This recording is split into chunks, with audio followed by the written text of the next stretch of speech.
Assalamualaikum warahmatullahi wabarakatuh. Hai, selamat pagi. Bagaimana kabar kalian? Semoga tetap sehat selalu ya. Pada hari ini, kita masih diberi kesempatan untuk meraih ilmu. Hari ini, kita akan belajar mengenai matematika dengan materi yang akan kita pelajari yaitu statistika. Simak penjelasannya dengan baik ya. Karena seperti biasa, di akhir video nanti akan ada beberapa tugas yang perlu kalian kerjakan. Sebelum kita beranjak lebih jauh mengenai materi ini, alangkah lebih baiknya kita berkenalan terlebih dahulu dengan statistika. Apa itu statistika? Statistika merupakan kegiatan pengumpulan, penyajian, dan pengolahan data. Lalu apa yang dimaksud dengan data? Data merupakan catatan informasi yang diperoleh berdasarkan fakta. Bagaimana cara mencari data? Caranya yaitu melalui wawancara, pembagian kuesioner, pengumpulan data yang sudah ada, dan lain sebagainya. Contoh konkretnya yaitu seorang guru dapat memperoleh data hasil ulangan peserta didik ketika sedang melakukan penilaian harian. Setelah mengumpulkan data, selanjutnya data yang diperoleh dapat disusun dan disajikan ke dalam bentuk tabel agar mempermudah dalam membaca dan menafsirkan data. Setelah itu, barulah pengolahan data. Mengapa kita perlu belajar statistika? Karena statistika sangat dibutuhkan dalam kehidupan sehari-hari agar mempermudah membaca dan memahami suatu data yang terkumpul. Ayo kita belajar mengenai menafsirkan data. Perhatikanlah pembahasan berikut ini. Di kelas 4 terdapat 35 orang siswa yang mengikuti ujian bahasa Indonesia. Dari data yang diperoleh, nilai dari 30 siswa tersebut adalah sebagai berikut. Setiap siswa mendapatkan nilai yang berbeda-beda. Ada yang 85, 90, 100, bahkan ada yang mendapatkan nilai kecil, yaitu 50.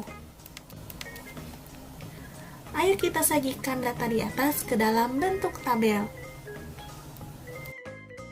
Dari data sebelumnya, kita memperoleh data nilai hasil ujian bahasa Indonesia dari 35 orang siswa.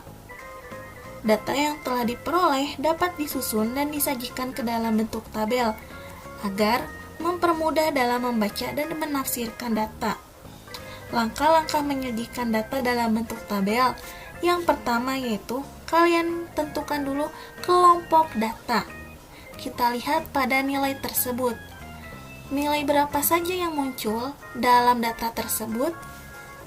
Yaitu nilai 80, 70, 60, 90, 100, dan 50.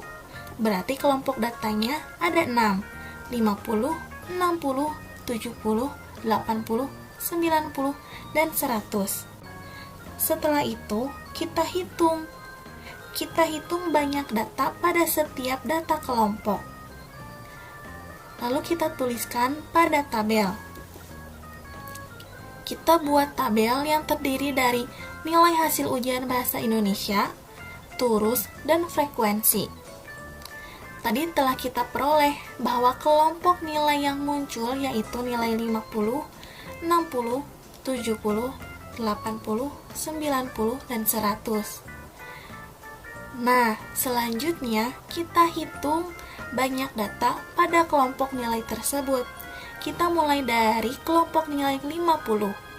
Mari kita hitung, ada berapa banyak siswa yang mendapatkan nilai 50? Ya, benar.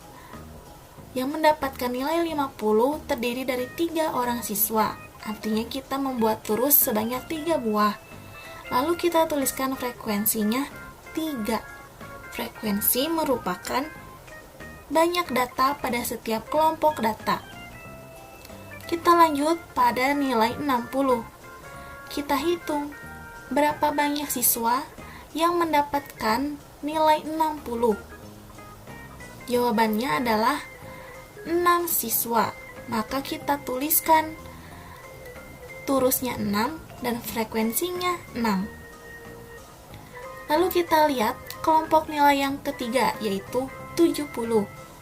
Kita hitung berapa banyak siswa yang mendapatkan nilai 70. Yang mendapatkan nilai 70 sebanyak 8 orang. Kita tulis frekuensinya 8 dan turusnya 8. Kita lanjut pada kelompok nilai yang keempat, yaitu 80. Kita hitung berapa banyak jumlah siswa yang mendapatkan nilai 80. Jawabannya adalah 11 orang. Kita tuliskan turusnya 11 dan frekuensinya 11. Kita lanjut pada kelompok nilai 90. Kita hitung bersama ya, ada berapa jumlah siswa yang mendapatkan nilai 90? Jawabannya adalah 5 orang. Kita tuliskan turusnya 5 dan frekuensinya 5. Kita lanjut pada kelompok nilai terakhir, yaitu nilai 100. Kita lihat, ada berapa orang siswa yang mendapatkan nilai 100? Benar sekali, ada 2 orang siswa. Maka kita tulis turus 2 dan frekuensi 2. Lalu setelah itu, mari kita jumlahkan frekuensi yang ada. Apakah sesuai dengan data di awal bahwa jumlah siswanya adalah 35? Mari kita jumlahkan bersama-sama. Hasilnya adalah 35. Artinya, data yang kita catat sesuai dengan data awal yang kita peroleh. Setelah memasukkan data pada tabel, kita dapat membaca data tersebut sebagai berikut. Siswa yang mendapatkan nilai 100 ada 2 orang, sedangkan siswa yang mendapatkan nilai 90 ada 5 orang. Siswa yang mendapatkan nilai 80 ada 11 orang. Siswa yang mendapatkan nilai 70 ada 8 orang. Siswa yang mendapatkan nilai 60 ada 6 orang. Dan siswa yang mendapatkan nilai 50 ada 3 orang. Nah, dari data tersebut dapat kita tafsirkan data berdasarkan tabel. Yang pertama yaitu nilai 80 merupakan nilai yang paling banyak diperoleh oleh siswa. Lalu, nilai 100 merupakan jumlah nilai yang paling sedikit diperoleh oleh siswa, yaitu 2 orang. Lalu, nilai terendah yang diperoleh siswa dari ujian bahasa Indonesia adalah 50. Nilai tertinggi yang diperoleh oleh siswa pada ujian bahasa Indonesia adalah 100. Setelah kita membuat tabel data tadi, mari kita menyajikan data dalam tabel tersebut ke dalam bentuk diagram batang. Kalian tentunya masih asing mengenai kata diagram batang.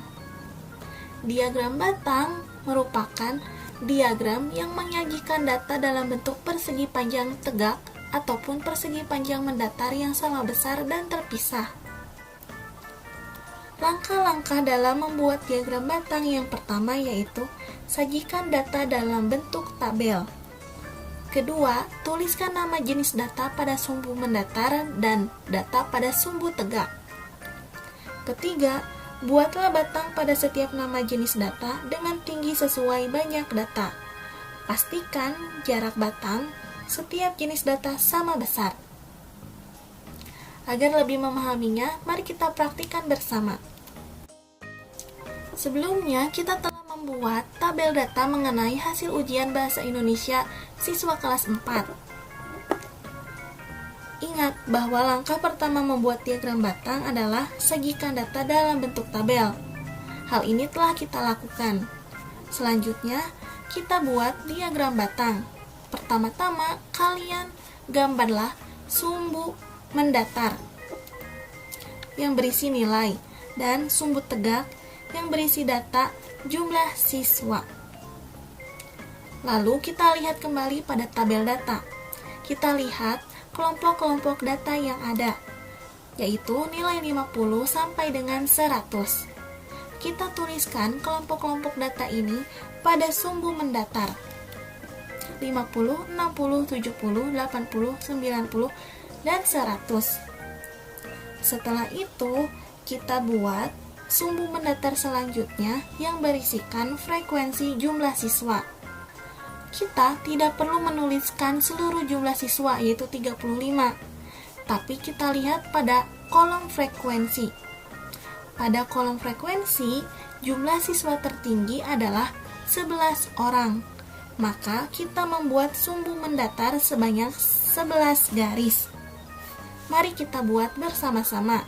Jangan lupa cantumkan data jumlah siswanya. 1, 2, 3, 4, 5, 6, 7, 8, 9, 10, 11. Setelah itu, mari kita membuat batang persegi panjang berdasarkan tabel data. Pertama-tama kita lihat kelompok nilai 50. Dari tabel data, kelompok nilai 50 memiliki frekuensi sebanyak 3 orang. Kita buat batang persegi panjang dari sumbu mendatar paling bawah sampai dengan sumbu mendatar pada frekuensi atau jumlah siswa sebanyak 3 orang. Selanjutnya kita lihat kelompok nilai 60 yang memiliki frekuensi 6 orang. Kita buat batang persegi panjang sampai dengan jumlah siswa 6 orang. Setelah itu kita lihat kelompok data 70. Berdasarkan tabel data, kelompok nilai 70 memiliki frekuensi 8 orang. Artinya kita buat batang persegi panjang dengan panjang sampai dengan jumlah siswa 8 orang. Lalu kita lihat kelompok data nilai 80 yang memperoleh frekuensi 11 orang.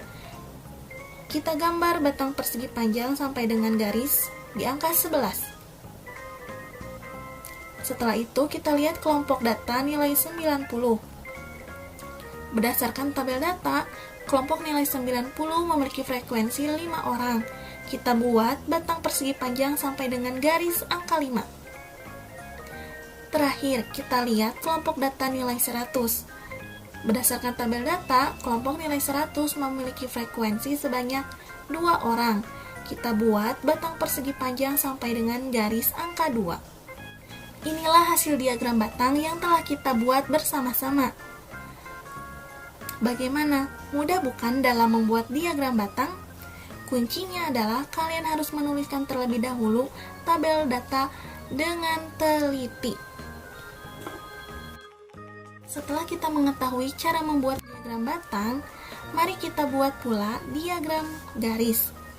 Datanya kita ambil dari data sebelumnya, yaitu mengenai nilai hasil ujian Bahasa Indonesia siswa kelas 4. Diagram garis merupakan suatu diagram berupa garis-garis yang menghubungkan titik-titik yang menunjukkan data beserta frekuensinya antara satu dengan yang lainnya. Cara membuat diagram garis pertama yaitu sajikan data dalam bentuk tabel. Kedua, tuliskan nama jenis data pada sumbu mendatar dan banyak data pada sumbu tegak. Ketiga, buatlah titik data pada setiap nama jenis data dengan tinggi sesuai banyak data. Pastikan jarak titik data setiap jenis data sama besar. Terakhir yaitu hubungkan setiap titik data dengan garis. Mari kita coba bersama agar lebih memahami mengenai diagram garis. Data yang kita gunakan sama dengan data sebelumnya, yaitu hasil nilai ujian Bahasa Indonesia siswa kelas 4. Tabel datanya telah kita peroleh sebelumnya, lalu kita buat diagram garis bersama-sama. Langkah pertama, buatlah sumbu mendatar yang berisi kelompok nilai. Lalu buatlah sumbu tegak yang berisi jumlah siswa atau frekuensi.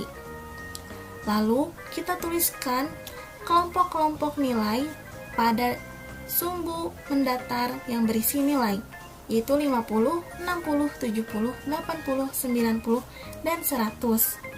Setelah itu, kita buat pula sumbu mendatar yang berisi frekuensi atau jumlah siswa dari 1 sampai dengan 11. Karena kita melihat dari tabel data, pada kolom frekuensi jumlah siswa terbanyak yaitu 11 orang. tidak perlu kita menuliskan 35 orang siswa.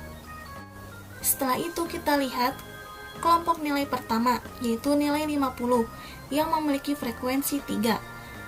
Artinya kita beri tanda titik di garis angka 3. Setelah itu kita lihat kelompok nilai 60 yang memiliki frekuensi 6 orang siswa. Kita beri titik pada garis ke-6. Lalu kita lihat kelompok nilai 70 memiliki frekuensi 8 orang siswa, artinya kita beri tanda titik pada garis ke-8. Sekarang kita lihat kelompok data nilai 80 memiliki frekuensi 11 orang siswa. Kita tuliskan titik pada garis ke-11. Lalu kita lihat kelompok data nilai 90 yang memiliki frekuensi 5 orang siswa. Kita beri tanda titik pada garis ke-5.